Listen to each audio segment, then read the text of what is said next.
not to cuss, right? It doesn't matter unless it's on my channel. Yeah. Hey, just a little banter before we get started. But you are here. This is Artcasters number 436, and we have a returning guest. We'll get to him in just a minute, but we're going to do what we always do. Go around the virtual room, introduce ourselves, and talk about any projects that we got that we want to promote. And we also have somebody returning who hasn't been on the show for a while. We'll get to them next. But as far as me, you're on my channel, so that's where you can find my other content on YouTube, which includes my series Making Comics 101, the most comprehensive free course on how to draw comics that you can find anywhere. Also, my more current videos, I'm doing some interesting stuff where I take ephemera and collectibles and just fun stuff from the Gen X era, 70s, 80s, 90s, and kind of figure out how it works, reverse engineer it, and recreate it, but putting a unique spin on it. So that could be making Slaughter Pops instead of Otter Pops, or Sad Dip instead of Fun Dip, or my own monster cereal, anything like that. So check those videos out if you haven't already. Also, I have a website, circworks.com, where you can find my comic book, Young and the Dead. It's a kids versus zombie adventure story. I also have digital products if you're a comic creator and you want to learn, or if you want to kind of some shortcuts and some tools to help you make comics better, faster, and more efficiently. I've got those. And I have some physical products like prints and things like that. But the one thing I'm pushing nowadays are my my fan inspired wax packs. So all the movies and entertainment and stuff like that you wish they had when you were a kid in those wax wrappers, those trading cards. I'm working on those, so go check those out. So returning to the show after a bit of a hiatus, we have Joshua Kimmel. Josh, good to have you back. How's it going, guys? Who is this, Scott? Is this a friend of yours? So, I mean, I got lost kind of in the woods after our last meetup, and the attempted sacrifice on my life. More than Josh later. Sorry, go ahead. So anyhow, it's been a while since I've been on. A lot of stuff's been going on, but you can still check out my art, check out my comics, Jacob's Apartment and Two Stories. Those are two indie graphic novels that I have out that are available at bookstores everywhere. And I have a new album out that came out about a week ago, and that's called Written for the Dead, and it's entirely acoustic album with like banjo and acoustic guitar and bass and kind of weird, interesting singer-songwriter kind of music. So check that out on Spotify or music platforms everywhere. And stay tuned on my YouTube channel because I am planning on trying to get back to doing some live streams while I work on Not Death But Love, the strange supernatural story of Elizabeth Barrett Browning. And then the only thing that's really changed since the last time I was on is apparently I watch baseball now. So that's an interesting thing because I never have been a sports person, and suddenly I'm really a big fan of the Dodgers, which I haven't been in like since I was 11. So there you go. Yeah. Did you go see the Dodgers live or something? I went to an Angels game. I took my kid to an Angels game because we got free tickets, and then I watched the game. Yeah, they just give those out for free. I don't think. Yeah, I don't think anybody wants. Yeah, after Ohtani left, I think everybody's like, yeah. But it reminded me that baseball's really fun to see live, and then I was curious and started watching some games, and then I was like, oh, the Dodgers are amazing right now, and then next thing you know, I'm watching sports, which is weird. So I think legally they're not allowed to charge for tickets because they're garbage. Yeah, that's that's a fair point. When they had Ohtani, they were amazing, but they went. Then he went across the street, and everything's much better. He went across the street to the real team. Yeah. That's my neck of the woods. With but yeah, it'll be good. So it's also fun because I'm from LA County, and easily the Dodgers are the best baseball team right now in the world. So there you go. All right. The more you know. Okay. I know. Corey, what's going on in your world? So I'm starting a true crime podcast to figure out what happened to real Josh. See, And you can find that at CoreyKerr.com. No, if you go to my website, then you can see lots of cool things. I've been doing some stuff recently. weird saying this, but as a sponsored Wacom artist, I've got some stuff going on. So there's a few of those videos that might end up in some Wacom advertising soon at some point if they decide to pay what I'm asking. And then so you can check those out, and I think I've got a couple of those out since last we talked. So get on there, CoreyKerr.com/email if you want to jump on the email newsletter, or you can just go to my website and check out the blog. Yeah, and you just did a review on what's their new product called? It's called Move Ink. Move Ink. All right. Yeah, and it is it's not a direct competitor to the iPad, but I think it's significantly better than the iPad. It's basically a very portable 14-inch Cintiq that's super thin and light, and a lot cheaper than an iPad Pro. I have one question, because I bought like a Hoo-Hoo, kind of more of a portable thing. I think I might have bought. That's like the worst. That's the worst name every time. Sorry. Yeah. No, not a Hoo-Hoo. I'm sorry. That's the marker. Those are the markers. We all love Hoo-Hoos. We all love the Hoo-Hoos here. I don't know if I've ever purchased. There's a marker brand called that. I've never once paid for a Hoo-Hoo. Unless you count like dinner. Multiple dinners. I meant Scott's a romantic. He's gonna go multiple dinners before. That's right. Now I can't remember the name of the band that the Huion. Could it be Huion? Yeah, Huion. Anyway, but which I like that product, but there's like I love that plug product. it in like 4 different places. Like there's all these different cords. So how many cords do you need for the there is a single USB-C cord that does the power and that's it. Perfect. That now I don't have any Android stuff. Oh, here it is. I'll show you. There it is. So I don't have any Android stuff, but the I've heard that you can do this too, like an Android as well, but then it takes a second cord to power it, and then one cord to do it. But if you're just hooking up to a laptop, it's then you're just doing it's just the one USB-C. And this is what I like about it, is there are no wobbly lines unless you want wobbly lines, which is why I absolutely hate drawing on iPads, because the stupid battery operated wobbly line.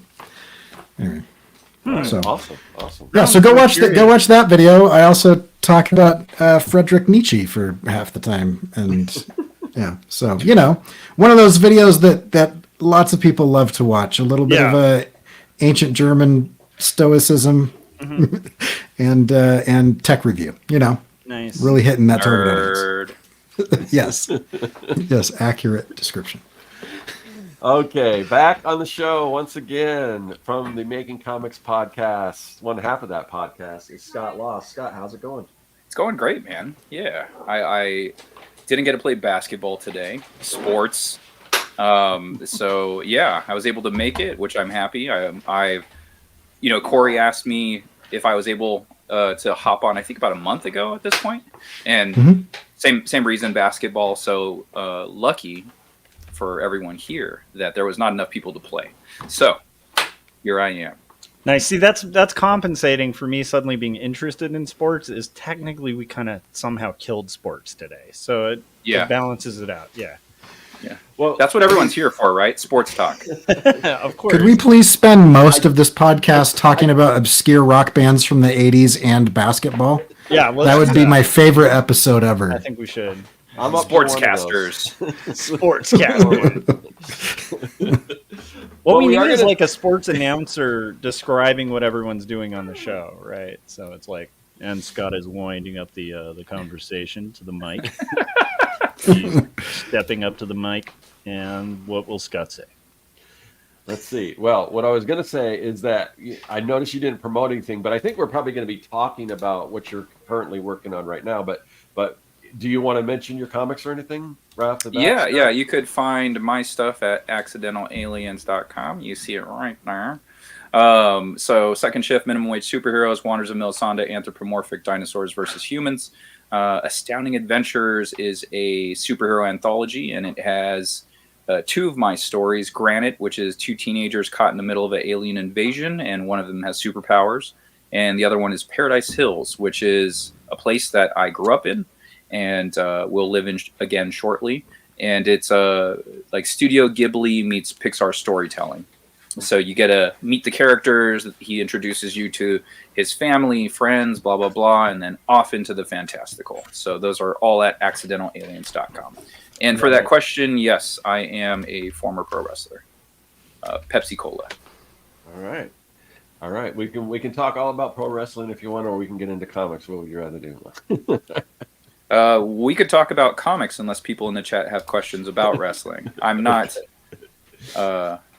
opposed to either. I've actually been watching. Well, I guess I will talk about wrestling a little bit. I've just started watching the Mr. McMahon Netflix series. Oh, I saw that pop up. Yeah. Is it like yeah. So it's based around? Is it a TV series? Like it's like fiction, or is it like a? It's like a docuseries. No. He tried to buy the rights back when he saw what they were doing with it, and they're like, "No, we're good. We'll just finish it and release it." Oh, yeah. Wow. And then, because they had a lot of one-on-one interviews with him, but that was before all the allegations and the court hearing and stuff like that. Wow. Yeah, I just figured it was one of those interesting. unauthorized things, so it sounds like it's something he started doing and then it went south.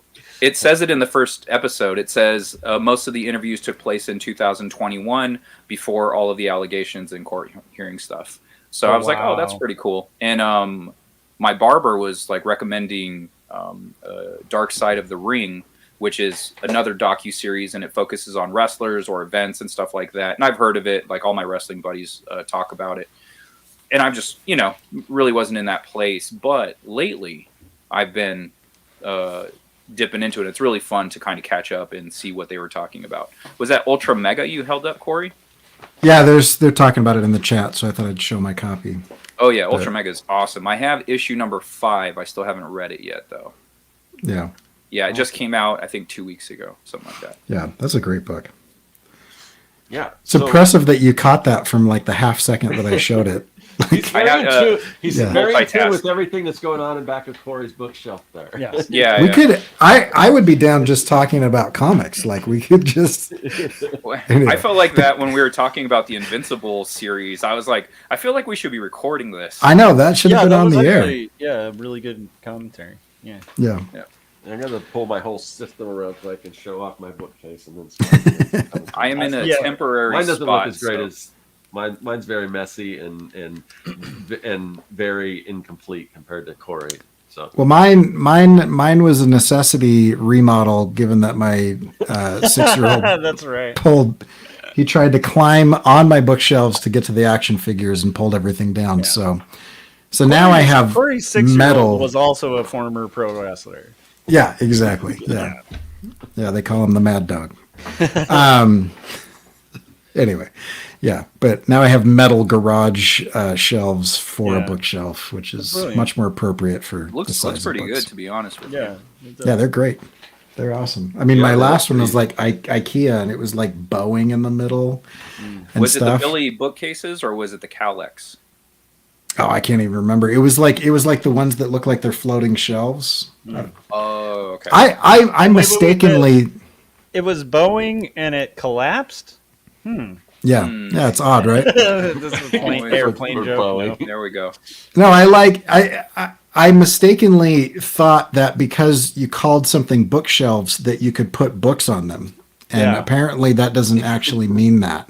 There's actually like when you buy the shelf, it's like in the sub caption where it's like whatever you do, don't actually place books on. No, I think most Like resellers think that bookshelves are like, this is really only to store like accoutrements and some Yeah. decor. And I'm Yeah. like, how about just a big effing row of books? Can I just put 300 pounds of books on this thing? And they're like, no, it's not for books. That's crazy, that Yeah. bookshelf.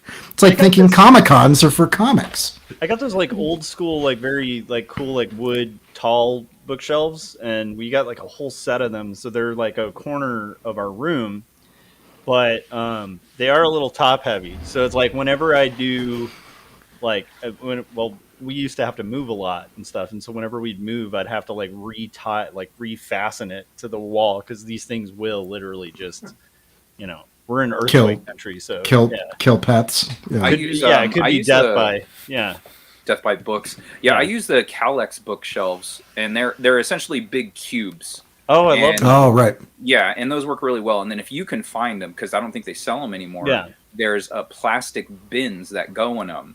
And so each bin is equivalent to right around a short box or a little bit over a short box, because you can essentially do a row, right? Yeah. So because it's a square, so you can do a short box row, and then you have enough room to do like maybe that much more books on the side. And so I use that because my collection is quite enormous. I'm in like a temporary space until I move back into my place in like a couple of months. Yeah. So maybe next time I'm on, you guys can see my setup, and it looks real. That'd be cool. Yeah. Do you have a lot of floppies or trade paperbacks and hardbacks? Mostly collect floppies, don't you? Mostly floppies. Yeah. I have, I think, a bookcase and a half full of hardcovers and trade paperbacks and stuff like that, but it's mostly floppies, which I'm going to be paring down because it's moving as much as I have in the last few months. It's insane. I'm like, I can't do this. This is unsustainable. So I've always been like one of those advocates of like traditional books, and like always argued like comics are best in print and that kind of stuff. I never feel like a comic's finished until it's in print. But the best argument I ever heard was just one word for digital comics, which was moving. And it's like, okay, that's a pretty compelling argument for digital books. Yeah. The thing that I've learned over the last 3 to 5 months is just keep the essentials. Yeah. Just all your essential stuff. Like that's, I can go through, because I've moved so many comic boxes, like an insane amount. I can tell you how much I have. And like as I'm moving them, I don't give enough a shit about these books. Like, I could never see these books again, and I'd be fine. But then like my X-Men 1 through 25, it's just like, no, I'm going to keep those. Yeah. Those aren't going anywhere. Amongst like other stuff like that, other heavy hitters I have. But most of them, I would say 65% of them could go away, and I would be okay. Yeah, that makes sense. Yeah. For me, my issue with like books and graphic novels is like the giant, because I love Chris Ware books, right? I've talked about Chris Ware a million times on here, but those giant Chris Ware like Acme novelty books, or like the giant art books that I love to have and look at, they're a real pain in the butt to like store, and then if you put them at the top of your shelf and you're like pulling one down and then poop slips, you get that like bent corner on this beautiful hardcover book. Yeah, I never know how to store those things. See, you can also, if you run them bookshelves at this point. I'm sorry. If you run them digitally, though, you can have a comic server in your house. That's genius. And then on any device that you want, you can just deliver any comic that you've gotten off of Humble Bundle. So I see a lot of books that I read there too. Looks like we have. I think you and I have got just very similar taste based on several conversations we've had. But I've got a little Orange Pi, which is like a hyper powered Raspberry Pi, and then I've just got that hooked up to a 2 terabyte hard drive, and so I can broadcast any of my digital books to any device in my house. Oh wow, that's super cool. So you can like read them on your TV. Yep. That's pretty cool. Corey is like the tech wizard of the Artcasters. I know several tech wizards. He was talking about Pi, and I'm like, as he raises his arms and you see wizard sleeves, sorry. He's talking about pies, and I was like, "Is this like you get at Trader Joe's? Where'd you get these pies at? How delicious!" Here, I'll show you. Give me 2 seconds. Carry on. See, Scott, that's my kind of pie. Okay. This other kind of pie comment, is not as interesting. Corey shared something on our messaging thing. I love Corey's sweet shorts, by the way. Awesome. He's about to hit his sauna after this, I think. Yep. I have no doubt that's actually the case. Yeah, but Corey had shared this thing where I guess they installed some windows in his classroom and people kept peeking through. Oh yeah, that's amazing. He had somebody he works with. Corey can explain this, but rigged this thing up that like this automatic thing. Oh, here. Is that, This oh, is he's amazing. Showing, no, he's showing the Raspberry. So I'll show the other thing, but Okay. this is the Raspberry Pi. So it's just a computer, Yeah. but it's about the size. It's about the size of a thick wallet. Okay, Huh. yeah, that's what it looks like. And it's like a little Yeah. server? Yeah, you can. Yeah, because a server is just a computer that is Yeah.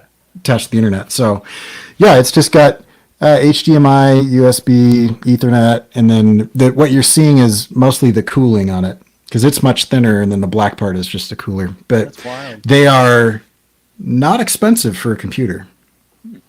Like, Are you going to show that rig that somebody built? give me a second. I'll just that way I don't have to hold my phone up to the. Okay, I'll so send it to I'll kind myself. of Yeah. set it up, and Corey can correct me if I'm getting it wrong. But I guess they installed glass windows in his classroom and in the classrooms at a school. In our offices. In your offices. Oh, in your offices. Well, that's Somebody- different.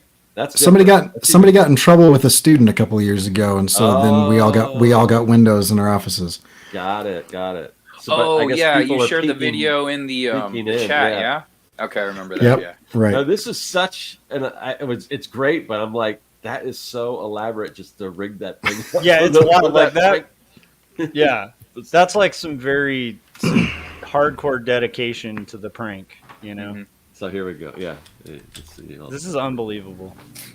So that's the win. So that is a motion activated situation, so that whenever somebody peeks in my buddy's window, a cardboard cutout of him jumps out at them like that. And we have footage of people reacting to that. It's phenomenal. Do you have That's a unbelievable. a thing that shows it from the back, like the mechanism that does that? I know you shared that. Yeah, give me a minute. To fully understand what's involved. I mean, it's got the motion detector and it's got springs. I mean, and that's things. it's like that's a wild dedication to the Yeah, bit. it's Yeah. very elaborate. Yeah. pretty amazing. Where did I put that? I'll see. I don't know if I can find it now, but No, I'll. that's not it. It's in the It's in the making chat. or It's in the that chat, right? Yeah. Mhm. All right. Let's go look in the chat. Should we start the episode? Yeah, well, Yeah, that's true. We went a little We're off into the topic. We've talked about bookshelves. And, Yeah. All right. So the reason why I wanted to have Scott on, because he's doing something really interesting with kind of with Drawtober and he's done this before, and I guess you're doing it again. But with your comic book Second Shift, you've got a what would you call it? A series or a offshoot, or doorways? How would you? Yeah, describe that? so I have my main series that I draw is called Second Shift. It's minimum Right. wage superheroes, and so every October, I don't do Inktober. From what I hear, that guy's a dick that creates the prompts and everything. Oh, let's look at this first. Okay. Yeah, it's not animated, but you can kind of see. No, it's just- yeah. Oh, okay. I thought there was a video, but look at that, man. That's crazy. So what you're seeing, I'll do a little. This goes over the top of the door and is a motion sensor that points 6 inches in front of this window. Uh-huh. And then he's got it rigged so that he's got a camera here in case something goes wrong. And then this is just a catch and release. And so this cord goes down and is looped through here and attaches here, and then he's got a screw here where it stops and it hinges down in here. And so anytime that motion sensor triggers, the servo releases and this just falls, and then it starts winding it back up here. And so it just pulls it back up. It's actually kind of annoying because it's so loud. Like it's not it's a cheap kind of hodgepodge creation, and so he didn't build it with like expensive parts. So it's like as it like winds everything back up. Right. Yeah. So how many times a class does it go off and interrupt the class? That's not in the class you said, right? No, that's in his office. So Yeah. Oh, but okay. it's I mean, we have security footage. Let me show you this. So these are two of my buddies at work.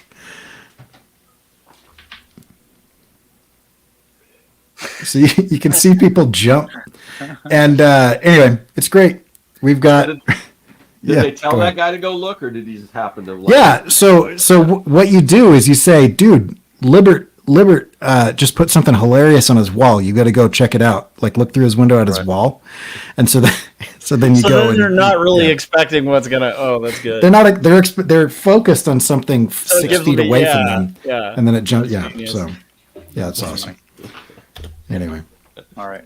All right. Back to Scott. Okay, so Second Drawtober. Shift Doorways. Yeah. So every October there's something called Inktober, and from what I heard, the guy's a bit of a dick that creates the prompt list that everyone seems to follow, and like I think he even like threatened to sue a couple of people because they wrote Inktober on their printed books or something like that. From my understanding, it was the publisher that kind of did that, not necessarily the artist. And he told the publisher, "No, I don't want you to do that," or something like that. Okay. I don't know the full story. There is something else. He released a book. Yeah, that definitely was a little suspect. But Yeah, the other thing I think is but yeah. So between those is that two the book things, with the other art? yeah, he like copied the textures that this one artist created for his book, and he like copied them exactly the same, like supposedly, allegedly, right? Allegedly, allegedly. So, but anyway, with all that said, it's like I'm staying away from that. Plus, I'm not one to kind of just follow some random dude's prompts. Like for me, it's just like I need to stay productive. I need to do my own stuff, but I want to participate. I want to be part of the comics community, and everyone's doing this thing. I'm like, well, let me do my own thing. And I was talking to one of my buddies and is trying to think of an option to not use Inktober, and he goes, well, there's Drawtober. And I was like, who came up with Drawtober? He goes, no one really. Like, no one can nail down who thought of the term, so like no one claims to own it. So it's just kind of a thing out there. If you want to participate, you do Drawtober. I was like, that's perfect, I'll do that. And so I'm like, you know what, I'm going to go create my own prompt list, and from my prompt list I'm going to make a comic book, a fully formed comic, because I want to participate, but I need to make comic books. Like, that's what I'm in the business to do. I'm not here to do random images that will just sit in my portfolio and do nothing. Like, that's not what I'm interested in. So I came up with this idea of creating a fully formed comic out of it. And so the first time I did it, it might have been 2020 or 2021. And I was like, I'm going to do a fight scene. I'm just going to have these two characters of mine meet up, and they're going to brawl for 31 days. And so I thought of the story. I thought of how to get into it and all of that. And then the daily prompts, I was like doing them all vertically. I wasn't doing any horizontally. I was just doing all vertically. So it made it a little more problematic when I was trying to turn some of those images into panels. So I kind of have to extend the drawing, like after I was making it a book. And but the first time I did it, I had a lot of fun, and it was the fastest I ever finished a comic book. I finished a comic in 31 days. Yeah, that's amazing.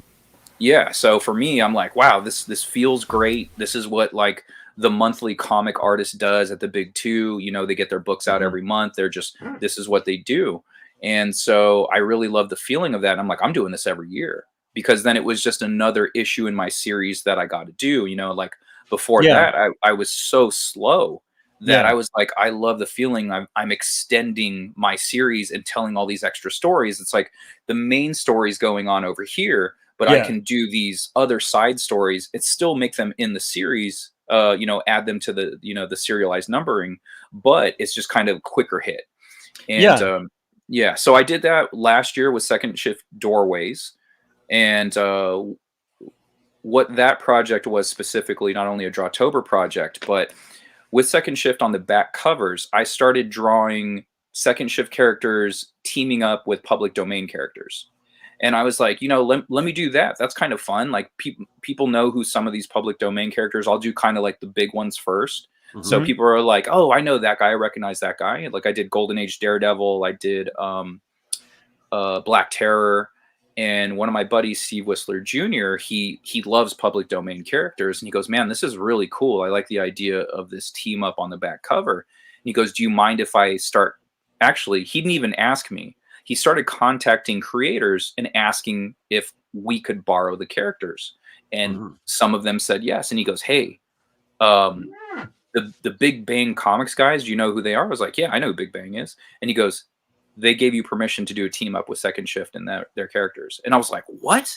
And he goes, yeah. He's like, I hope you're okay with this. But I started asking creators if we can borrow the characters for whatever, or you could borrow the characters. And I was like, holy crap, man. He's like, is that okay? I'm like, dude, that's more than okay. He's like, is it okay if I ask other people? And I was like, go for it. So before I knew it, he had about 12 creators say yes. Yeah. And I was like, dude, slow down, because I'm really slow. It takes me forever to draw a single issue, and these are on the back covers. So I was like, you got like 12. I'm like, this is going to take me like fucking 12 years to do or something, or 6 years to do. So I was like, and then by that time, they're gonna be like, wait, who's doing what now? And it's just like the time that they said yes to the time that had passed would be quite a bit of time. Yeah. So I'm like, how can I speed this up? And I was like, I know what I'm doing for Drawtober next year. And so I thought of the idea of creating a character that could jump through dimensions, like a villain that could jump through dimensions. And in this case, doorways. And so I was like, every doorway they jump through, they'll team up with that hero from that dimension. It'll be quick hits. They'll just like, we'll start the storyline, you know, the bad guy does something and they're going to chase them through the doorway. And then they keep jumping through trying to get to the villain, but they keep teaming up with these heroes and doing stuff with them in order to like, hey, let's help these heroes out while we're here before they move on to the next one. And then so that way I was able to knock out all of those team ups, some really cool ones, and then have this same character that is actually going to be a catalyst to this giant storyline that's coming up. So it's kind of like multi-purposed. It's like I needed this character anyway, and I needed to create him. And I was like, well, I have this giant story arc coming. It's kind of weird just to introduce him and then go into this big storyline. I'm like, I want to do like a soft opening for him. Like I want to introduce him in another storyline and then go into the big one. So yeah, it's setting all that up. And then so this is the second part of the Doorways series or storyline. And so I'm finishing that this year. That's awesome. That's awesome. Yeah. So, I mean, and I guess I want to know like how many people did your friend approach? Are you involved in this at all? Or are you just kind of having him do that now? Or have you since gotten involved? And what are people's kind of reaction? I mean, you don't have to name specific, I mean, you can name some specifics, but if somebody's like, no, you don't have to name it. But I'm just kind of curious, like, are most people kind of open to the idea, or is it like, what you want to do? What, you know? Okay. First part, yes, I am involved in the contacting of creators now. I did it with part 1, so I am involved. Part 2, he did not tell me how many no's we got, but there were no's. So I think at that point, I think we had 11 or 12 that he said yes to, or that said yes to him. And so some time had passed, obviously, when he got all these yeses. And then so when it came to do Doorways, I was like, hey, contact this creator and see if it's cool if we use his character for more than just one page. I'm like, I think his character is perfect to set this whole thing up.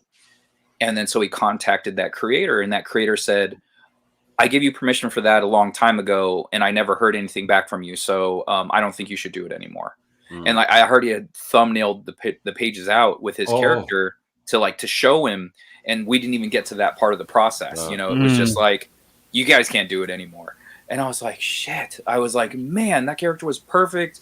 It was a really well-known character in the 90s, a creator-owned character in the 90s.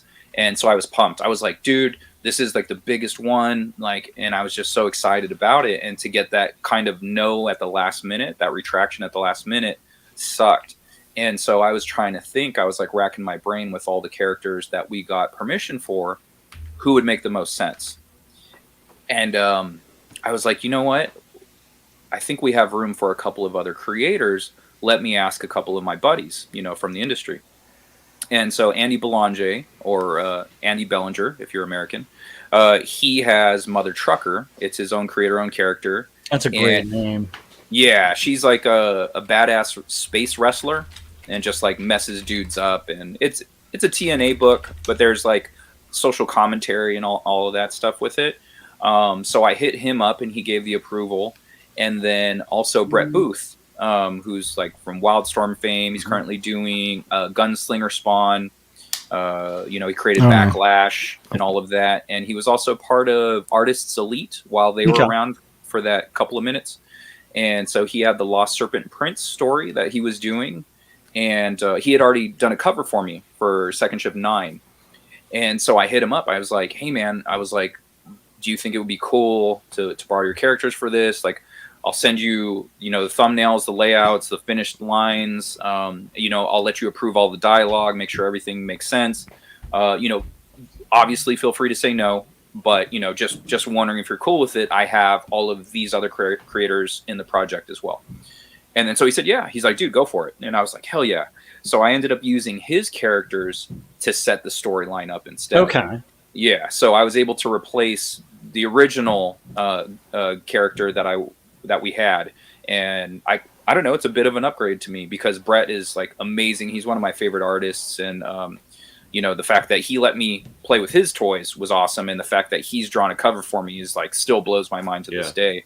Yeah. So just really cool, and just getting those creators in there and getting those approvals. That's fascinating too, because like I think of just the way that something like that, like when you're working on a project that's involving multiple creators, right? Like you're talking about, Scott, where you have to get a bunch of different creators involved. How like kind of a wrench thrown in the spoke can become like an actual later on like a benefit. You know? It makes me think of like Watchmen, right? Like Watchmen was originally formed to have a bunch of characters, and then they had to kind of switch gears, change all those characters. The Charlton, yeah, and it ended up being like one of the most classic comics ever made. And some of it was just out of desperation of like, well, we got to change gears. Let's switch gears to something else. You know what I mean? So that was interesting to hear. I'm sorry, Scott, for cutting you off, dude, but you can keep going. That's for Scott upstairs. Oh no, you're not cutting me off. No. Okay, cool. No, I mean it's a roundtable discussion, so anyone jumps in. So that way I don't have to drive the whole conversation. But I am kind of curious, like, what's kind of the ratio? Because I've seen like even the thumbnail that I use, you've got a lot of characters on there. How many are like, well, you can use it for the cover, but not necessarily for the inside story, or I mean, I'm just really curious, just how it all works, because I mean, it's just, to me, it's a really interesting idea. And I guess, for me if I was, I'm not at the same, notoriety as a lot of people that you're doing their characters, but I'd be like, oh yeah, totally, that'd be cool to use my characters and do that, and then maybe vice versa. And also, just to add on to that, have any of these creators like, oh, can I use your characters? Can we kind of do a trade-off thing? Has that ever happened? No, I wish it would happen. Yeah. Like, because some of these creators are really well established. Like I had someone that I have somewhat of a working relationship with now is Don Simpson. Yeah, and so he let me Megaton Man on there. Yeah, so he let me borrow Megaton Man, and I'm actually doing something for him right now. I'm working with him on a project. So like for me, that's like the biggest thing ever. Like getting that contact and being able to borrow Megaton Man #1 was crazy. Like my first exposure to Megaton Man was the Savage Dragon Megaton Man crossover. Kind of goes back to our previous conversation before this thing started. So, like I love Savage Dragon. So when that book came out, I was like, who's this guy? And I was like, oh, this character is pretty cool. He's kind of crazy. Like he says, he's a lot of weird stuff. And so to have an artist and character that I admired in the 90s to be able to draw them was like amazing. I'm like, man, I can't believe I get to use this character. There was also E-Man, Trekker. Ron Randall is super cool. He let me borrow Trekker. Who else? Foxboy is a French character. Laurent is the artist, and he was really cool to let us borrow him. And who else? We had Blue Bulleteer from FemForce, Zen the Intergalactic Ninja. Mm-hmm. We also have Czarface. Now, Czarface was the one character, to answer your question, that there was not permission for the cover. And so we found out that after the fact. So honestly, all of the characters, we got a blanket permission for a one image team up, because that's what my buddy Steve was asking them. Right. And he goes, is it okay? It's a one image team up out of continuity, for their characters. It's in continuity for mine. Yeah. And so we got all that permission. And then I was like, dude, I need these characters on the cover. And I'm like, everyone here is a comic book creator. They understand that. They understand if their character's in the book, their character's going to probably be on the cover. And so I was like, I'm gonna draw the cover. Let's wait till it's finished, and then we'll send it to everyone and see what everyone says. Everyone gave approvals except for Esoteric, who owns Czarface. And Esoteric is actually a rapper who loves comic books. He raps about comic books. And so that's his character. And so he goes, hey, maybe not on the cover. He goes, multiple people own the character. It's not just him. He's not the sole owner. So he goes, it might cause some problems, so let's leave him off the cover. Yeah. I already had drawn it. I had already drawn it. Yeah. So he was not dead center, but pretty close to dead center. And I was like, it's too much work to get him out of there. And there's no one to replace him with, because every single character that guest stars in the book is on the cover except for one. And that character is a surprise at the end of the issue. Right. And so I was like, I'm not going to put that character on there. So what I had my colorist do was pixelate him. I was like, pixelate the shit out of him. And so I was like, that's perfect. No one can tell what that character is. But he's still inside. So it's almost like, oh, who's that? And then you get to find out on the inside. Almost everyone asks, who's that character? What's going on with this character? Is that character always pixelated? Like, is that a pixelated character? And I was like, so this usually happens at shows, at conventions. Yeah. So I can just tell them straight up. I'm like, do you know who Czarface is? Almost everyone doesn't know who it is. Right. So, because it's a comic crowd. It's not like a rap crowd. Like there's, some people, and like Esoteric is, he's niche. So, but you would think at a comic show, if you did listen to rap, he's a rapper that raps about comics, you might know who he is. Right. Anyway. Yeah. He was the one guy that we didn't get the permission for. And my buddy was freaking out, Steve Whistler Jr. He was just like, well, I don't want to get in trouble and we don't want to get a bad reputation. And I'm like, Steve, no one knows who the fuck that character is. I'm like, trust me, like pixelated, meaning not the character itself. A lot of people know who it is. Yeah, it's not like the character has like Mickey Mouse ears or something that's like that distinguishable from. Yeah, so that makes sense. Yeah. And my argument was, I'm like, it could easily be Spawn because they have relatively the same cloak. Yep. And Doctor Strange even. Yeah. So I'm just like, I don't care. I'm like, if someone can come along that doesn't know Czarface is in this book and say, is that Czarface? Then I'll pull the cover. But not one person has ever said it. So so it's not causing brand confusion or anything like that. Yeah. And Esoteric is not looking for my comic at shows. Like that's not the thing that's happening. So I think it's pretty safe. And funny enough, Steve is having the same concern with another character that they said, yeah, you can do the one image team up. And he goes, but they didn't say they could do the cover. And I'm like, none of the other people from issue 1 said we could do the cover, but we did the cover and they all approved it. I'm like, these are comic guys. In this new issue, I'm like, these are comic creators. They know if their character is in a team up image inside, he's going to be on the cover. Yeah. So especially if you sent them the PDF of issue 1 that has all of the characters on the cover.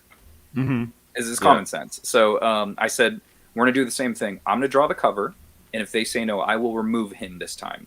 Because this character is in a position where he could be removed. And like not interfere with everyone else. So I'm like, I'll just get rid of him. It's not a big deal. Scott, I do kind of wonder if because of that first experience with the removed stuff, it's my automatic pencil sharpener. It's awesome for his homework. But I almost wonder if that process of having to remove it before, you can say hi, Ben. Hey, Ben. Hi. What up, dude? I almost wonder if the process of removing it that first time, has that kind of changed your approach in like building the next covers for this series? Like almost like maybe even putting the characters on their own layer or something. So worst comes to they worst, all were. if you don't get approval, you can be like, boom, you're gone. Like, Yeah, so I use a iPad Pro, or not even a Pro. I use a iPad. I use an iPad 7, I think, and I have the first pencil. So I have a limited amount of layers. So usually when I do characters, I will usually put them on their own layers. But if there's a ton, like there was on part 1, then it's condensed. Yeah. Well, I'll put like this character isn't near this character, so they could be on the same layer, so they don't interfere, And then so as long as the characters are spaced out, I could put them on the same layer. So even in part 1, I had them on separate layers, and I could have removed him, but the thing was, his location was so central. Yeah, it was so central, and then I would have to move everyone else, and it would have just been this giant cluster. And just so happens the character that is potentially a concern for this one is in an area where they're easily removed, so it won't be a big deal. But perfect. I am 99% sure that they're going to be completely fine with the character on the cover. Yeah. No, that makes sense. That's awesome.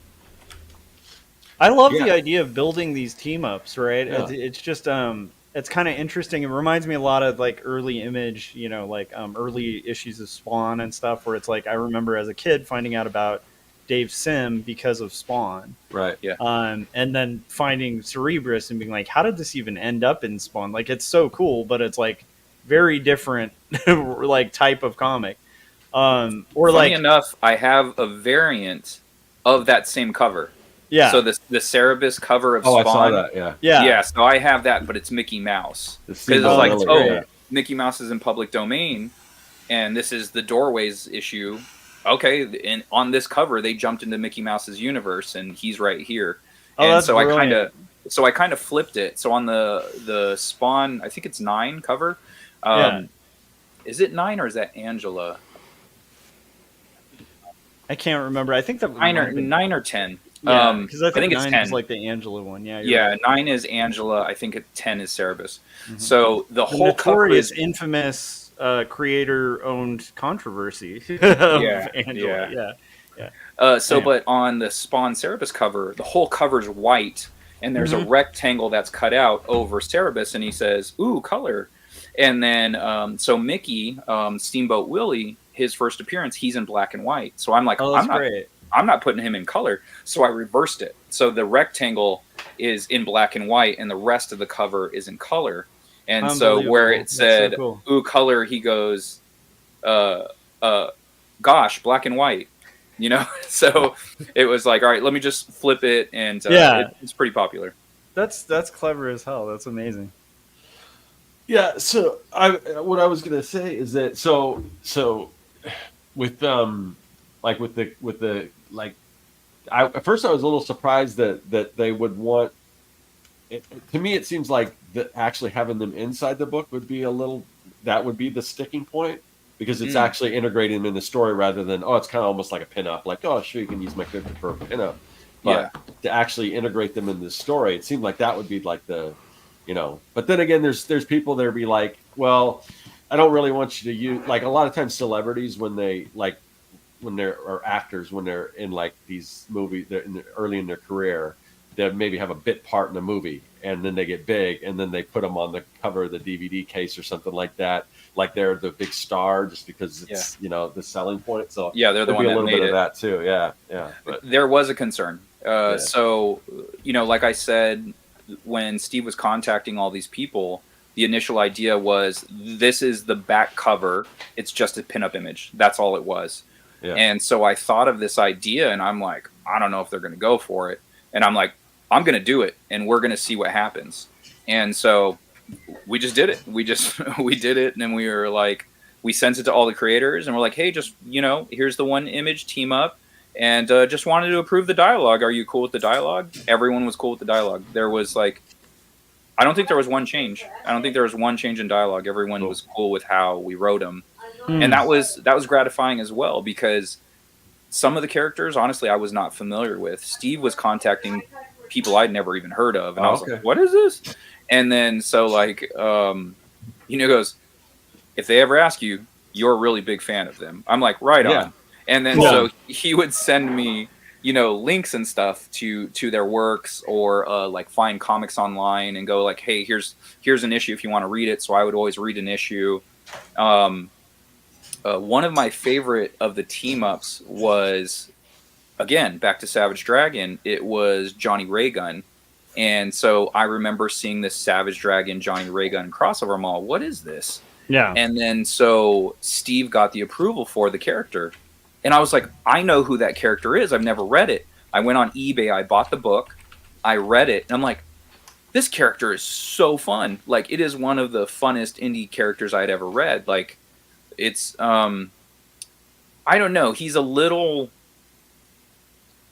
kind of like the guy from Chuck. He's like Chuck, basically. Okay. He's a little bit of a dipshit, but he's also smooth at the same time. So there's just like this great appeal to him. And I was like, man, this character is just so freaking fun. And so the fact that I got to essentially discover the character for myself while knowing, oh, I'm going to draw this character pretty soon, was really fun, because I was like, man, I really enjoy this. So there was a lot of that going on. And Rich Woodall, the creator of Johnny Raygun, he was super cool. So he, I started following him online and everything. And then I found out he did Gods of Brutality, which was like a really cool series. I think it was from Carnival. And I was like, man, this book's really good. And then I found out it was him that did it. I'm like, oh shit, he does that book too? I was like, I like that book. So I was like, man, I'm a fan of this creator. Like, I legit a fan of him. And so he had a Kickstarter going for the Gods of Brutality trade paperback. And one of the tiers he was advertising was like a drawing tier. Mm-hmm. And I said, hey man, do you think I could use this tier as like a cover? And he goes, well, normally my covers are this. And, and he goes, we worked it out.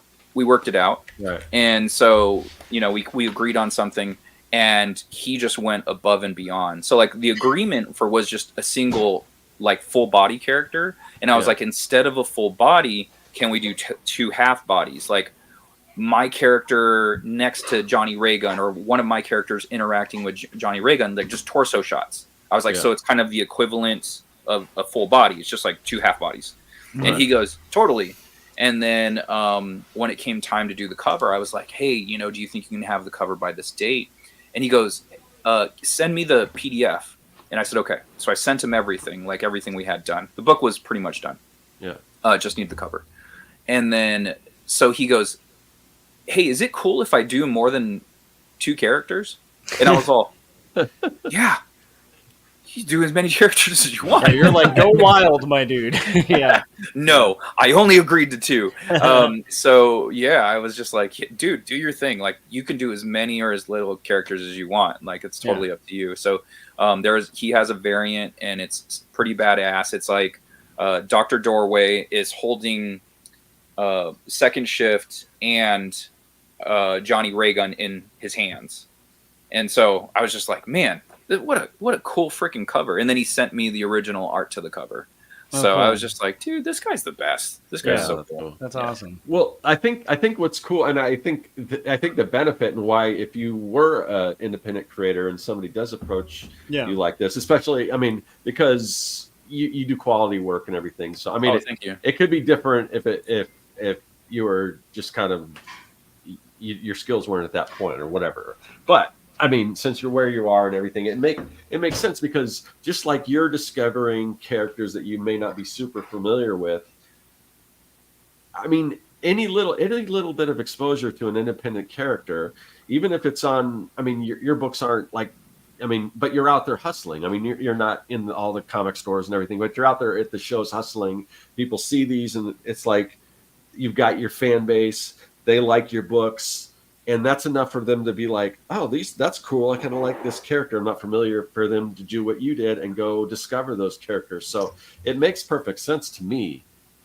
Yeah, there was no pun intended, but like, it was a bit of a doorway opened up for me when I did the Kickstarter, because I had some fans basically comment and say, I picked this up because I saw this character and that character. I grew up with these characters. Yeah. And so I was like, dude, that's freaking amazing. Yeah. And like, to the point where one guy was kind of complaining about the price point. And like, I keep my books super cheap. My books are for a basic copy, it's $6 including a digital. So that's cover price. Rate, yeah, it's cover price for my books. Yeah, so it's just like $5 for the book, and I charge you $1 for the digital.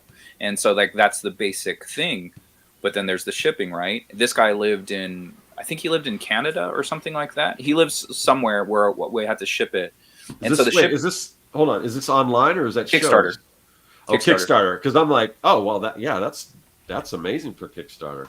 Yeah, Because I Kickstarter. was thinking, like, I how keep do you my stuff deliver a cheap. digital at a show? Do you have like a USB thing? Or like, go ahead. I sorry. have done it before. Yeah. So I will ask them for their email address. Like Yeah, they pay that me, makes right? sense. Yeah. And then I'm Or a like, "What's your QR email?" or something. I got my Google Drive on my phone, Yeah. and I'll copy the link and what's your email address? I'll put their email Yeah. address in. I'll send them the link right there. It's in Yeah. your inbox. Cool. So yeah, I've done it That's before smart. actually. Yeah, Yeah. it was someone specifically asking for the anthologies when I realized, oh, I could just do this. He's like, Yeah. you have them digitally? He's like, can I just buy them digitally off of you? And I'm like, I do have them on. You're like, me. why not? Yeah, that's actually pretty smart. So the guy who lived in Canada, though, he was running, like, he was supporting your Kickstarter. He's mad Yes. that the shipping fees are expensive. Yes, he But had made a he lives comment. in Canada. He should be familiar with that. All our Canadian buddies in the Artcasters circle pretty much say, like, getting anything shipped to Canada is like crazy expensive from anywhere, basically, true. except in Canada. You know. Yeah, so Yeah. that was his. He goes, I backed it. I reluctantly backed it. I looked at it a couple of times, but it was the shipping that was making me, like hesitant. And he goes, but I did The tipping it. So point was the character. the That's characters. great. Yeah. And then so what I had done and what I will do from here on out is if you do live in a foreign country, I will send you extra shit. And Nice. that's what I did with him. I sent him something. Yeah, I think it you're was right. It's not gonna increase the cost of postage that much to throw in some like freebies No. and stuff, but hopefully that would make it worth. That's really sweet, Scott. Yeah, thank Yeah. you. And because I There's a- feel for them, it's like Yeah. it sucks. It's it's no one's fault that they live in a different country than me, and the postage is insane. It's just like, hey, I promise you, I'm not getting a dime of this $22 I'm charging you for shipping. The book, like, I get it. Yeah. My price point's $6. You're paying Yeah. $22 for the shipping.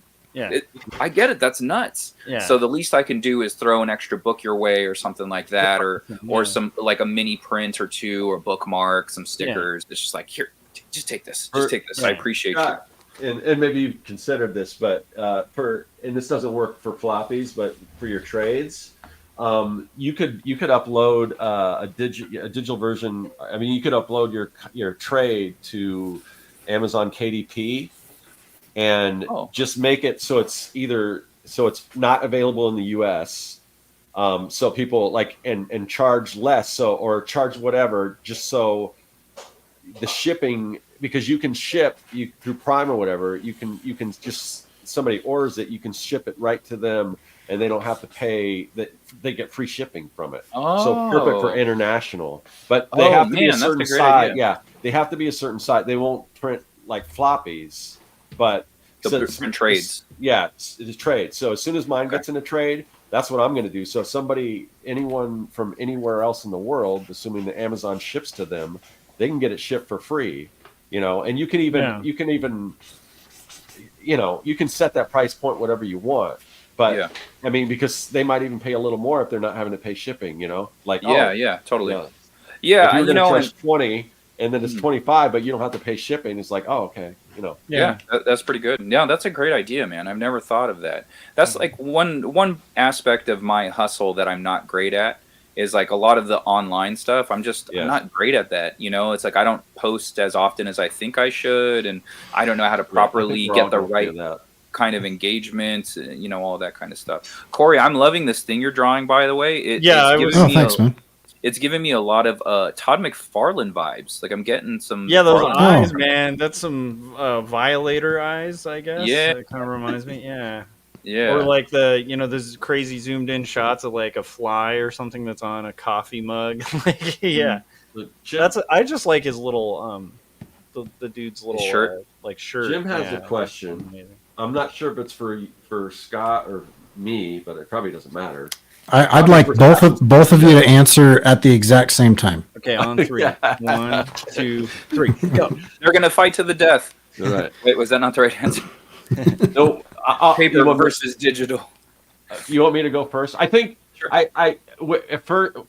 originally when digital comics started to become more available, people started doing digital. I thought it was like, oh, that's the end, but I was definitely wrong about that, because people are still going to want print, and then people are going to want digital. Like Corey, obviously, you look at his bookshelf. he loves print, but he also recognized the benefit to digital. So, and then there's people like Corey that are on both sides. There's people that are one way or the other. I don't really Corey goes both enjoy. ways. What's that? Corey goes both ways. Yeah.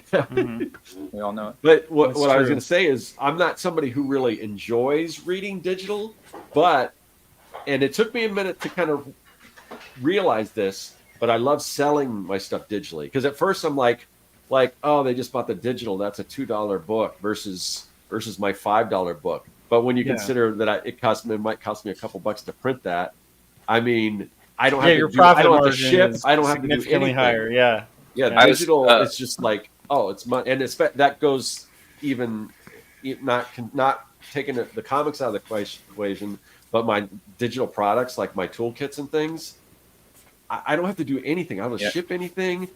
I've got products that were created 5 years ago that still make money. I mean, it's just so as far as sales wise, I'm totally pro digital. Passive income. Yeah, even though like with the wax packs, those are starting to sell a lot more. And I love making them, and I love the tangibility of them, and I don't mind shipping those. But I'm like, it's nothing compared to like the stuff I've done digital. So. Well, we have Gary Hodges in the chat here, and Gary does not like the digital. I'm with Gary. He does not like. We won't even sell the. I keep trying to like. You don't have to read them digitally, but offer them digitally. Yeah. If I were like, I have publishers offer, digital as an option, but I can't personally, just for myself. I don't judge people who read digital comic. Well, I do, but I don't judge them too harshly because again, that moving argument convinced me. I was like, okay, that's enough convincing for me. You don't have to move heavy books, but I can't do reading comics online unless they're formatted for the internet or something, and it's like a web that's comic. why I'm fine with reading on the iPad because it's essentially the same dimensions as a comic to me. I need you don't really have to do well. See, then that's different because you were talking about the sizing. The sizing. I really hate trees, so I don't feel right if I'm reading a book that didn't murder a tree like that. That's fair. I feel like tree murder has to happen for me to enjoy a book. Like because that's how I feel about my steaks. Yeah. There's just a secret part of me that's like, I like that. But I'm in love with books. I don't know why, but you're right. You're right, Scott. It at this point doesn't make a lot of sense because you're right. Like iPad isn't that much different. Dylan, is that me or Scott Loss? I wasn't sure. You'll have to let me know. I thought you said you lived in Arizona, so you may live in the same city I am. Gary said the city you love in hot. Right. Yeah, I get it. I knew what he's trying to say. I like it. That's where Scott buys all his hoo-hoos. Yeah, it's funny because I live in Surprise, which isn't like a super well-known city, but we were watching this. He went to go buy a hoo-hoo, and he goes, "It's like surprise! It's not a hoo-hoo. It's a hee-hee." No, but it was just interesting because my girlfriend and I were watching this Halloween baking show because I love Halloween and they're making all these crazy, disgusting cakes and stuff. Oh, and sweet! I also do a set of gross food stickers that I'm working on. So yes. I want to check this show out. And there's this young kid that's one of the contestants on there, and he was from Surprise, Arizona. I'm like, oh wow, I've never seen anyone on TV from Surprise, Arizona. So I thought that was a good surprise. Yeah, that's great. Yeah. So to go back to it was Jim's question, right? I think that was Jim's question. Physical versus digital. So me and Corey again. We're aligning. So I do a bit of both. Like mostly, I read physical. I do have a weekly pull list. I go to my comic shop every one or 2 weeks. I'll go and pick up my books. And so I do like reading physically, but I have nothing against reading digitally. I've read digitally quite a bit. Especially with books that are hard to find or out of print, like you have some online options to get your hands on those, and that's the only way you can do it. So like one of the books that I really enjoy is Golden Age Daredevil, and so that was the surprise character at the end of Doorways Part 1. So if you're following me along on my social media, which is right there at Scott Lost on Twitter, Instagram, and Threads, like you'll see my daily post, and so Daredevil's there. So kind of hard to avoid that. But that book was created in 1945, and so it's not easily available and when it is, it's pretty penny. Plus, the books are super old, so they're flaky and breaking. So the best bet is to read those digitally. So I'll read those types of books digitally, and then modern stuff, I get physical copies. And then if I really love the series, like Invincible, I have the singles and I have those ultimate editions. So it's, I'll double dip on series that I love. So I'll go to hardcovers for the series I love. Yeah, I love that. Makes a lot of sense for, especially like you said, stuff that's just, cost prohibitive and stuff like that. But I mean, it's cool. Can I be slightly controversial here on the digital versus traditional too? Yeah, sure. I actually think when it comes to floppy comics, I think that digital actually is a little more competitive when it comes to floppy, just floppy comics, because I think floppy comics are easily damaged, right? Right. We have to keep them in these slips and stuff to keep them they're, the more you read it, the more they get torn up. And I love that because I grew up reading those, right? But my bias is towards books. So it's I like graphic novels. I like books. I like hardbound books. And that's the one part I can't personally replace. I barely buy floppies anymore because as a reader, I just prefer having the trade. And so unless it's indies, that I'm trying to support or something like that, I just prefer that big collection, I think there's a difference between the collector people that are kind of in it for, and Scott's kind of in this too, where you're buying it, and maybe, I don't know, Scott, if you sell comics or but you do buy floppies and you buy older issues and you collect. And I'm sure whether you sell it all, there's something about having a book that has value to it, whether you care about selling it or not. Yeah. So, and that's and also filling those back issues is so fun. Yeah, it's typically not the case with trades.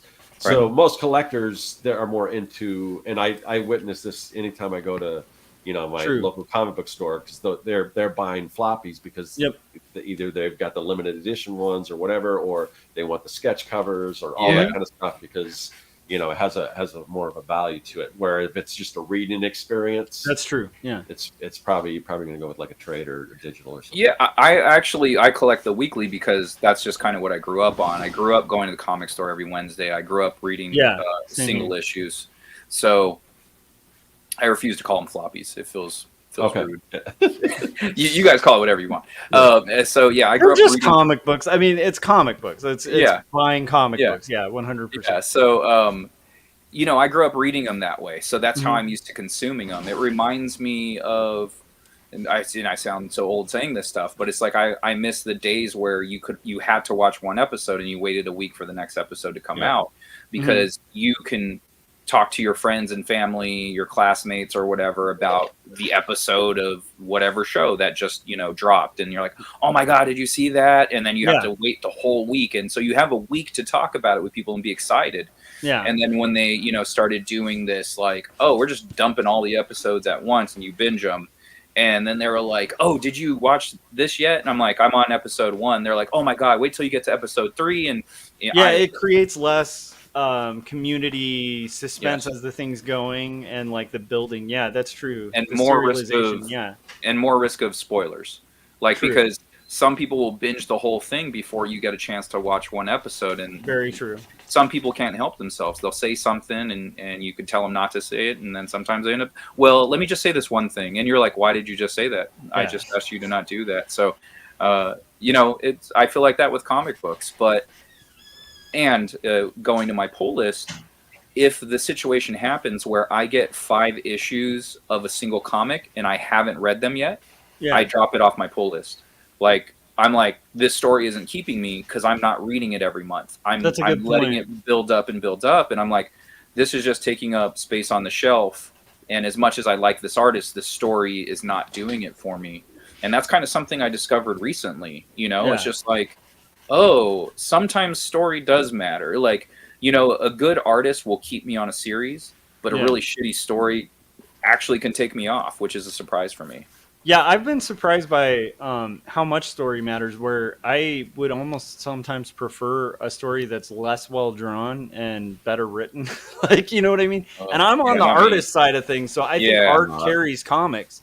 But I'm just saying a solid story by with like Gary Panter style art, I think is going to be more of a sell for me than a weak story with like beautiful artwork. Unless we're talking like Charles Burns, and then write whatever story you want, I'll buy anything you do. Like, you know, yeah, it's that is an interesting twist, because when I was a kid, it was all the art. Like, so it's interesting as I get older. It has switched a bit for me. Yeah, I'm still mostly that. Like, I know there's an indie comic series that I'll pick up when it's on Kickstarter because I love the artist. The writing's terrible. Yeah, and so it's like I don't even buy that to read it. Yeah, you look at it. Yeah, I like to look at it. Yeah. But then there's some artists that I love, and you know, like big two artists. But then I'm like, you know, or big three, because I mostly buy Image. So it's like I like to support them, and I really like their art, but the storyline is just really, really boring.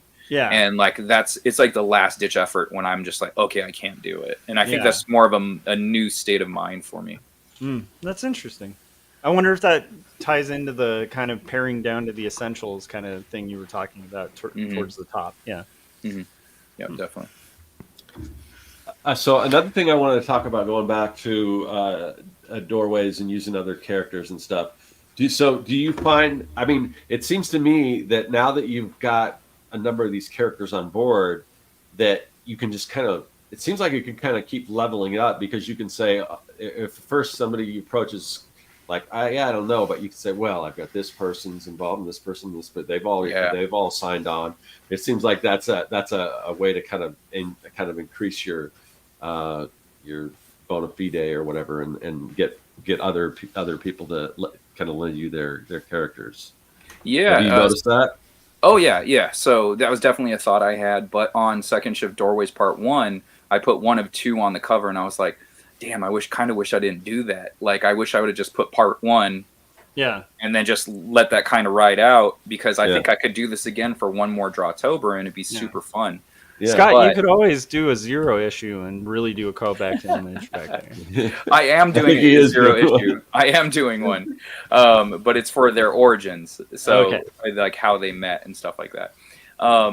So anyway, but yes, going back to getting the initial creators on board, I would give Steve links to certain issues of the books that I was of the Second Shift series that I was proud of. I was like, send them these books. If they have questions about the books, they can look these over and see if my art is okay, and they think I'll do some justice to their characters. So every time he asked, he was including some links to some of my issues digitally. And then, so I think that helped some of them get on board and be like, okay, he's competent enough where I think he can draw the character. So yeah. And the book seems fun, like that's the hope, is people look at my book and go, this looks like a fun book, because those are the kind of comics that I like to make. I like to make fun comic books, because those are the ones I like to read. I like to keep it fun and, have some character development and story and, all that stuff, but just like have a good time. But with Part 2, there was some thoughts of going after some heavier hitters, and I realized that Part 2 is the culmination of the story, so I need to wrap it up. Yeah. And so, unfortunately, I couldn't get as many, guest appearances as I wanted, and kind of go for those higher level creators. But I'm happy with the story, how I laid it out, and it's been a lot of fun to work on so far in the first 3 days of Drawtober. And so, yeah, like, I would love to leverage this in the future, because there are a couple of characters that I would love to, like, I would love to have Savage Dragon in a crossover, like just a crossover issue, not just like a couple of pages. It's like, no, I want my characters cross over with this guy. So the hope is I can get enough of his buddies on board with my book and then go, hey, I did work with all of your friends. Yeah. Can I borrow your character? So like that's kind of the goal, is to work up to certain creators and try to get their characters and see how that goes. So that is pretty smart, because like the bigger that list gets, it's kind of almost like being a music venue at first, where you're like booking some bands, but then you get that Ramones moment or whatever, and suddenly you're CBGBs. They're like, you know what I mean? Or like point being, like, it gets associated with the acts that are participating. It's just I didn't even think till Scott I'm gonna just start calling Scott. Mr. Cirque works over here, Scott up top, but it's till he mentioned that I hadn't even thought of that like correlation of like the more kind of names you get associating with it, the easier, hopefully, in theory, it would be to kind of expand that. Also, it shows your capabilities too, right? Where it's like, if I'm a creator and you've already done this, and I can see what you've done with other characters, right? It's going to make me feel less nervous, like lending you a character if I'm working in that medium. Yeah, get as many established professionals on board as possible, and then you'll just be accepted as an established professional. That's at least how I see it in my head, right? Like, fake it till you make it, I guess. Yep. You know, so just like, I'm an indie guy, but if I can keep getting other creators on board with my projects, then I become more well-known, and my characters become more well-known. And, you know, for me, doing these Drawtober things, it's like getting more issues out, but it's also expanding the catalog, expanding the universe, and which is a huge thing for me because, you know, like I mentioned at the top of the hour, I'm a relatively slow artist. So the first 5 issues took me 5 years to do because I was literally a pro wrestler for 10 years. And then I stopped and I just started drawing comic books. I didn't know what the fuck I was doing, but like I read a ton of comic books growing up. So I'm like, okay, I think we know how to do this. So me and my writer, who was also an ex-pro wrestler, we just started doing comic books. Yeah. And so we did a 5-part story arc to start, which is a huge mistake. Like as a new creator, you want to do a 1-parter. No, do a full graphic novel. Do your maximum opus. That's my the mistake almost all of us make. So I almost wonder if it's essential, though. You know what I mean? It isn't. It's not. You don't think so? No, absolutely not. No. Did you know how to make comics better after? Yes, but you know what I could have done? 5 one-shot stories involving different characters. Yeah, so it wasn't like after issue 1 I was giving up. That's not what was going to happen. What was happening was I was drawing one villain for 5 issues, and by issue 3 I was sick of him. Yeah, I was like, I don't want to draw this character anymore. I want to draw my other villains because I have a catalog of villains. And so after the 5-part story arc was over, I told my writer, I said, hold off on multi-part stories. I'm like, we're doing one-shots. We're doing one-shots because I want to expand the universe. Yeah, you know, and then you keep doing these 5-parters with one villain, your universe stays relatively small. But the more single issues, the more villains you have, the more crossovers, all of these things, it expands your universe, and it becomes, for me, it becomes more real. The more crossovers and interactions my characters get with either just my other characters or other people's characters, I'm like, they are getting experience. And like, I view my characters and everybody's characters as people. So like, you know, it's like, this is who they are, and this is the interactions that they've had. They're relatively young. They haven't had a lot of interactions. Yeah. But the more interactions they have and the more time that goes by in my story, they're developing as characters. They're expanding their own minds as superheroes. That's kind of how I view my characters' worlds. Yeah. It's amazing. Yeah. So we're getting towards our 90 minutes. Is there anything, Scott, that we didn't mention about this project that you wanted to touch on that we glossed over, anything like that before we start? I love drawing Dylans. It's true. Yeah. Oh. Bob Dylan, Dylan Thomas. Yeah, I draw tons of Dylans. That could be an Inktober or a Drawtober project, just drawing different Dylans. I guess the last thing I would talk about with the project is this is probably my most involved out of all the years that I've done it. So the first year it was, I think the whole book was 31 images. The whole book was 31 images because you have 31 days in October, right? But as every year that passed, I was like, I'm going to add more panels like after the fact. So I'll draw the 31 images so people can understand the story. But if you buy the comic book, you're going to get extra. And like, not only are you going to exclusively get the dialogue, but you're going to get extra panels and pages that you didn't see on my social media. And so this one is actually the most involved. It has 29 pages, and I think there's only like less than 5 splash images. Wow. Oh, I love it. Yeah, Wow. it's a ton of panels, Yeah. because I wanted to spend more time in these worlds as opposed to one image team ups.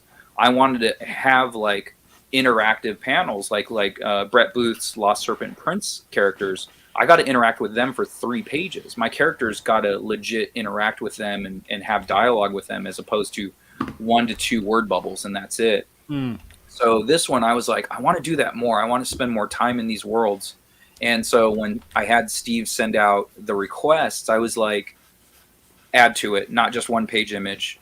Ask them 1 to 3 pages, potentially a pinup image or 1 to 3 pages, whatever you'll allow, and the cover. So just to get it all clarified straight away. Yeah. So there's less issues. And I guess the one image he was worried about, he didn't clarify that. So like he's just like, they only said the 1 page, and I'm like, it's going on the cover. So yeah. I love it. Yeah. Awesome. All right. So let's see. We'll start with you this time, Scott. Let everyone know where they can find you and everything. You can find me at Scott Lost right there. On Twitter, Instagram, and Threads. You can find my books at accidentalaliens.com. Second Shift, Minimum Wage Superheroes, Wanderers of Melisande, Anthropomorphic Dinosaurs versus Humans. That's a bit like Avatar: The Last Airbender meets He-Man. And Paradise Hills, which I told you guys about. Studio Ghibli meets Pixar storytelling. And Granite, which is 2 teenagers in the midst of an alien invasion, and one of them has superpowers. Those 2 last stories, they're in Astounding Adventures, which are all at accidentalaliens.com. Awesome. Also, and if you like this show, the Artcasters, you're going to love Making Comics podcasts. So definitely check out Scott as one of the hosts of the Making Comics podcast, and his co-host Keith we've had on the show a couple times as well. So definitely check that out on where will you just your favorite podcatcher, I guess. Mm-hmm. Yeah, Making Comics podcast. Definitely check that out. And then Corey, let everyone know where they can find your stuff. Yeah, you can find my stuff at coreykerr.com. Just myname.com. If you want to sign up for the email newsletter, because I refuse to feed images to the AI-driven algorithms that are in the big platforms nowadays, then you can jump on to coreykerr.com/email, and those don't go out very often, so once a week at the most, and you'll make sure that you get to see my stuff instead of the billionaires deciding whether or not you do. I love it. Yeah, awesome. And Josh, it's good to have you back. And yeah, it's fun to be back. Hopefully that was just a temporary thing. Where for sure. See your face every week. Yeah, it was like literally 2 career related things where I had to be somewhere. Yeah, no worries. But it's good to have you back. So since you've been gone for a little while, remind everyone where they can find you and get your stuff and all that. Yeah, so joshforkimball.com, Josh for Kimball on YouTube, Jacob's Apartment, a slice of life story about 2 polar opposite roommates that meet during tragic times in their lives and find themselves drawn gradually more and more together. And as they're drawn together romantically, their dreams and reality start interweaving. It has talking stuffed animal dinosaurs, meeting with people floating underwater, in a kind of surreal slice of life doomed romance story that's like if you took Eternal Sunshine for the Spotless Mind, put it in a blender with Ghost World, you'd have Jacob's Apartment. So check that out. And also a book that tries to destigmatize hard conversations about mental illness, 2 stories. And if you can, please, I've put out like 4 albums this year. I've been really inspired with music. So make sure you check out, Written for the Dead, which is my latest album. So it's a full acoustic album. Some of the songs are pretty serious. Some of them are pretty silly. But I think they're pretty chill music that you can kind of put in the background and kind of work on stuff. So make sure you check that out. If you're into like Neutral Milk Hotel or anything like that, you might kind of dig it. All right. Yeah, that's what I have. I definitely have to check out the latest album because I've heard the other ones, and it's all kind of different stuff. So definitely check out Josh's music. I mean, it just boggles my mind that he's put out 5 albums this year. It's insane. All right, or 4, but I'm sure you got the 5th one in your pocket. I got the 5th one cooking. Yeah. All right. As far as me, you're on my channel, so that's where you can find my YouTube videos, including my series Making Comics 101. It is the most comprehensive free course on how to make comics anywhere. You can check that out on my back catalog. And then my more current videos where I'm taking cool Gen X memorabilia and ephemera and reimagining it, putting my own unique spin on it. Check out those videos.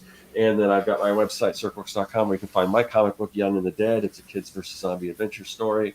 Think Goonies meets Night of the Living Dead. I also have digital products. If you're a comic creator, they'll help you make comics better, faster, and more efficiently. Things like brushes and templates and all that kind of stuff. I've got a website. Well, that is my website. Anyway, just go to my website. There's all kinds of cool stuff there.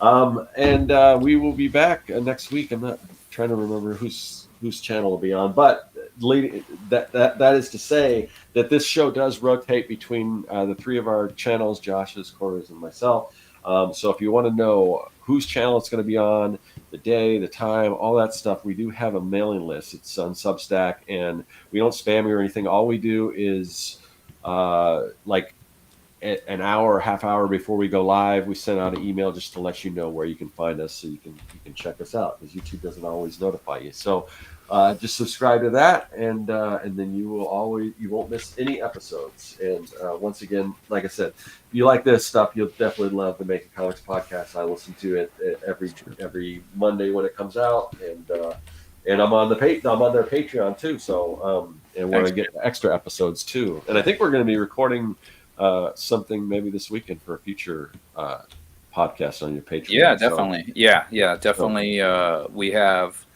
I'm trying to figure if we've had all the Artcasters on the Patreon, or if it's just been you and Gary so far. But yeah, we got to work something out. You have to ask these guys. I don't know. Yeah. Yeah. So, but yeah, we're going to be recording something from the Search Works lab. Yeah. There's some cool stuff that was cooked up over there that we need to try. Pretty exciting. I mean, you can. That's all out there, so people already know about it. So you can mention it. What we're going to be taste testing if you want. But oh yeah, the sad dip. So we're going to be doing the sad dip. I have my pack protected behind me here. It's still in the envelope. Oh, cool. Yeah. Which flavors do you have? So you've got the original ones. Okay. Because there's two different versions of it. So cool. Yeah. All right.